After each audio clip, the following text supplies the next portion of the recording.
In this episode, a start is made on reassembling the firebox, engines and boilers. So following on from the last episode, a set of round lock nuts were machined and given the steel metal finish. These were then thread locked in place on the brake shaft to keep it in place.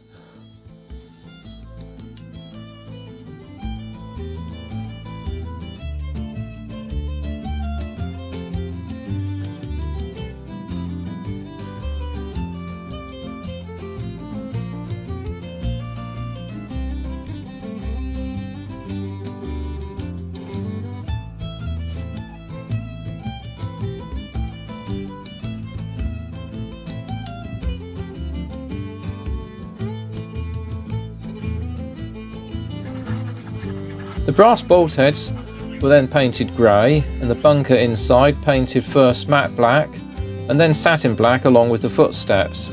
This then concluded the major work on the bunker.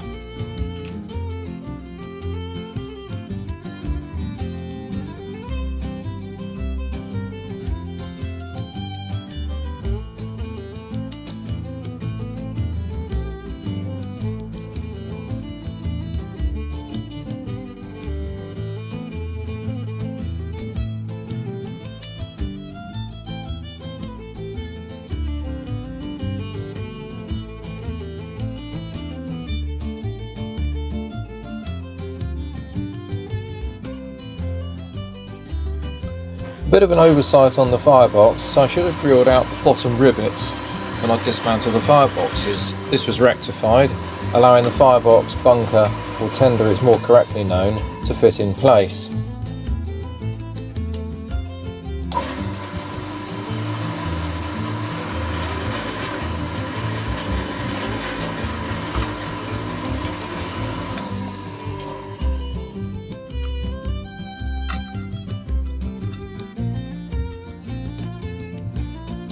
Next, the Bix burner was fitted in place on the firebox, along with a ceramic burner.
Another tender assembly can be fitted.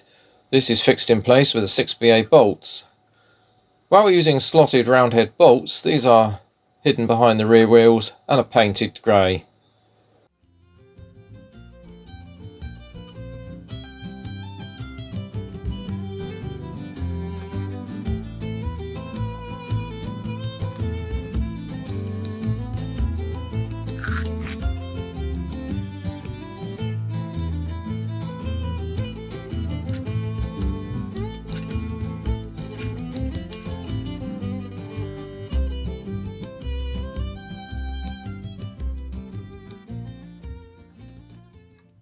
A useful dodge to get the holes to line up is the use of a small crosshead screwdriver. Using this as an alignment tool by inserting it into the pre-drilled holes before inserting the 6BA bolt.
Due to the taper of the top of the crown of the firebox, the top two fixing bolts need cutting down. One of these is mounted on the clutch plate and also needs cutting back. Once these have been cut down, the middle bolt on the left hand side is removed now that everything is square, so that the clutch plate assembly can be fitted in place.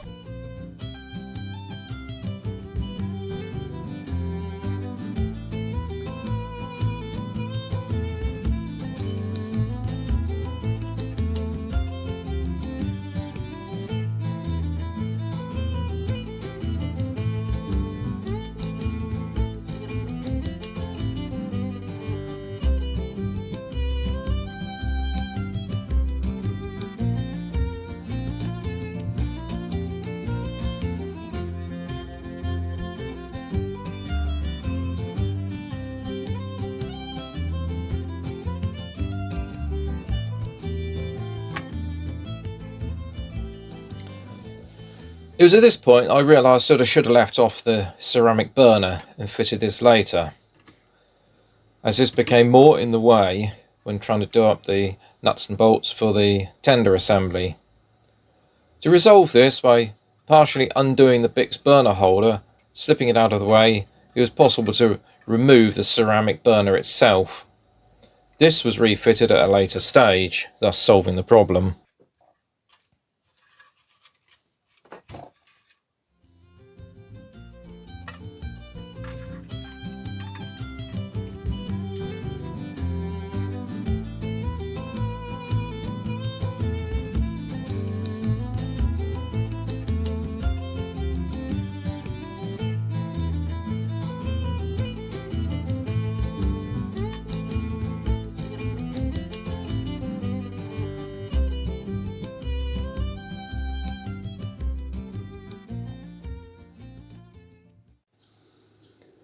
First gear wheel is now fitted in place with the shoulder bolt, but first fit the seating washer on the firebox side and one inside. The nut is secured to the bolt with Loctite to stop it working loose in use. As to refit it will require stripping the boiler out of the firebox, something to be avoided at all cost.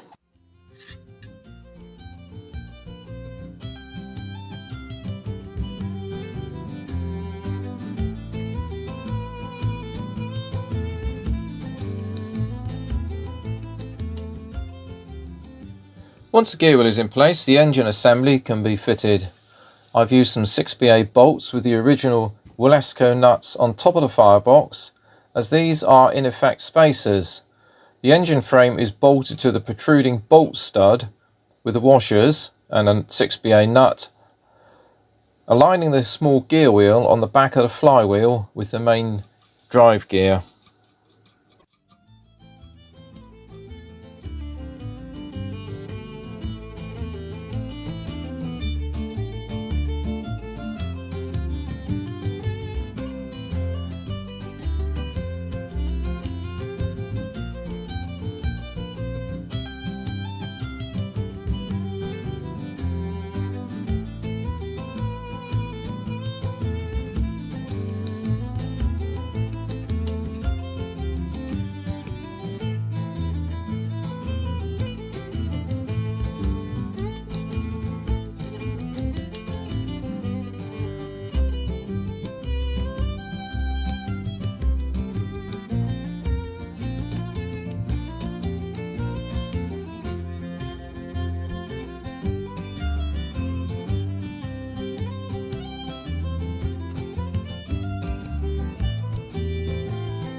The Vicks burner cylinder fits into the coal space and sits on the base.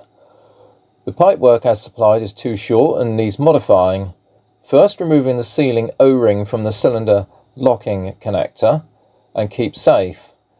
The original pipework is then cut in two sections and the part where the gas jet is annealed and bent at 90 degrees. Then I annealed the spare copper pipework I needed. This is 22 gauge copper tube, and along with a spare section of 3/16 copper pipe to form sleeves that will fit over the connections.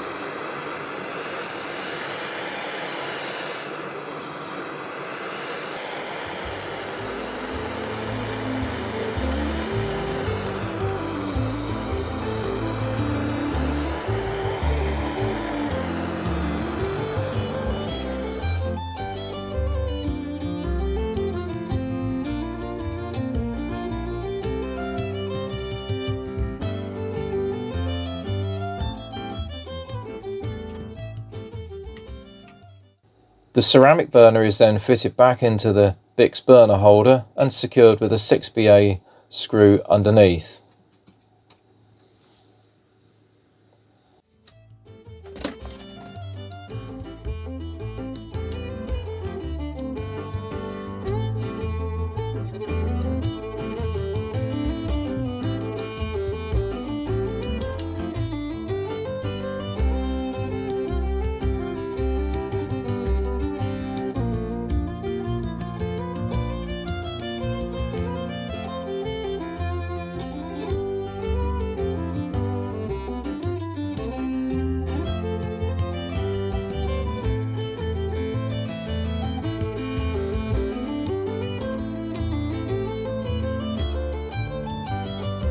Once this was done, the pipework was then straightened, leaving a 90-degree bend, and the gas jet is then fitted back into the ceramic burner holder with the 90-degree bend pointing at the underside of the footplate. The replacement section of pipework is then inserted into the tender and marked out for cutting to length, where it connects with the gas jet pipe. This then has a short sleeve fitted, allowing the rest of the pipe to be measured for length and cut to size.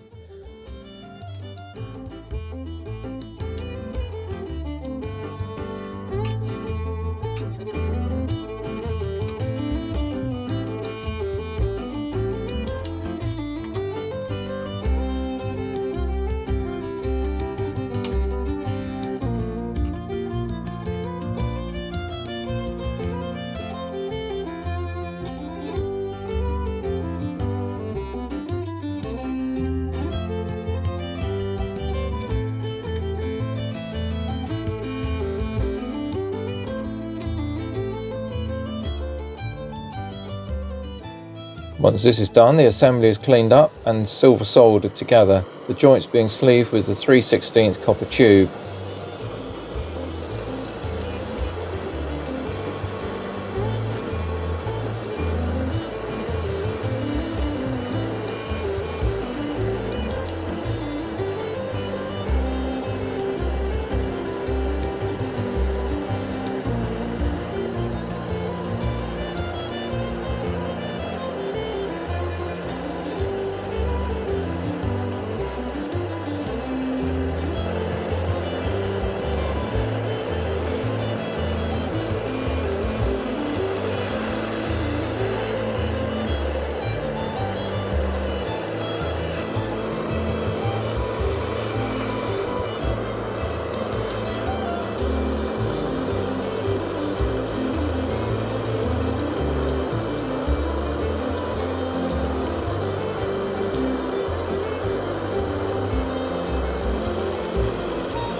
Everything is then cleaned up and checked for fit before final assembly.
Going back to an earlier episode, we bought a replacement boiler along with spare gauge glass set. The existing gauge glass was replaced by removing the gauge frame screws and nuts, cleaning off the seals and replacing with new seals and glass. The frame was then cleaned up with wire wool and the Dremel wire cut brush before refitting.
It's important when refitting the gauge frame clamp plate that the fixings are inserted and done up one side at a time, working your way around the frame from left to right. If you think of it as a clock face, start at 12 o'clock, then 6, then 9, then 3. Once all of these are fitted, work your way around the gauge frame glass and tighten these up gently until the frame is seated.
Once this was done, the boiler was fitted with the original whistle, regulator and safety valve to give it a light steam test.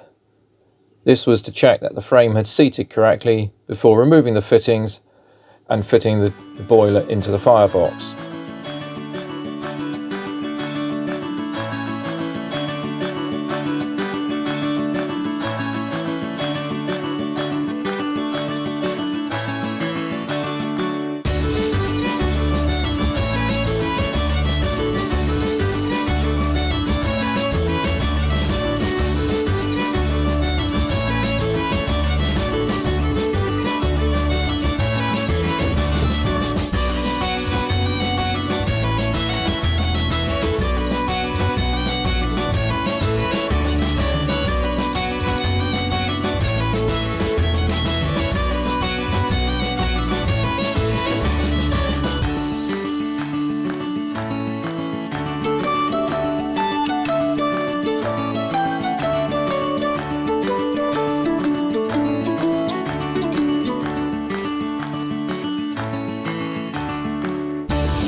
To fit the boiler, this is inserted upside down, allowing the bush nuts to clear the firebox before rotating 180 degrees and fixing with a clamp screw through the front fixing plate on the engine frame.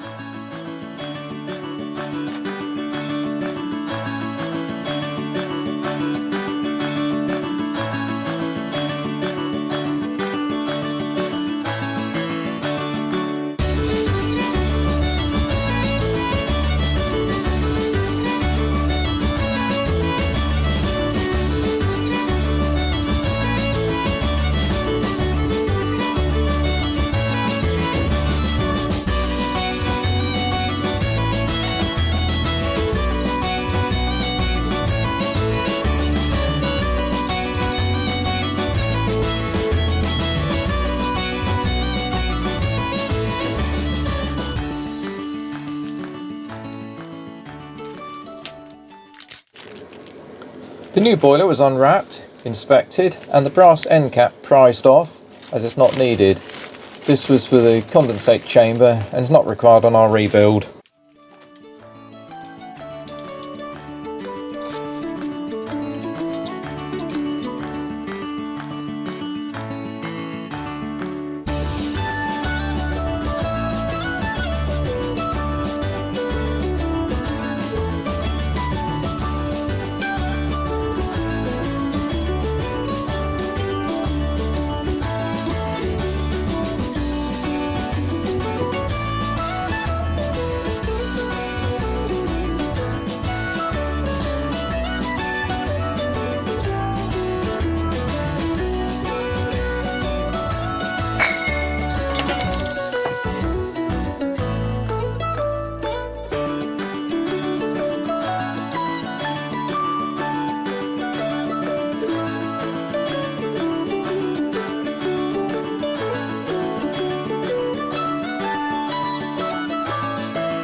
And there we have 2 engines partly rebuilt. So this comes to the end of this episode. So don't forget to subscribe and follow this project.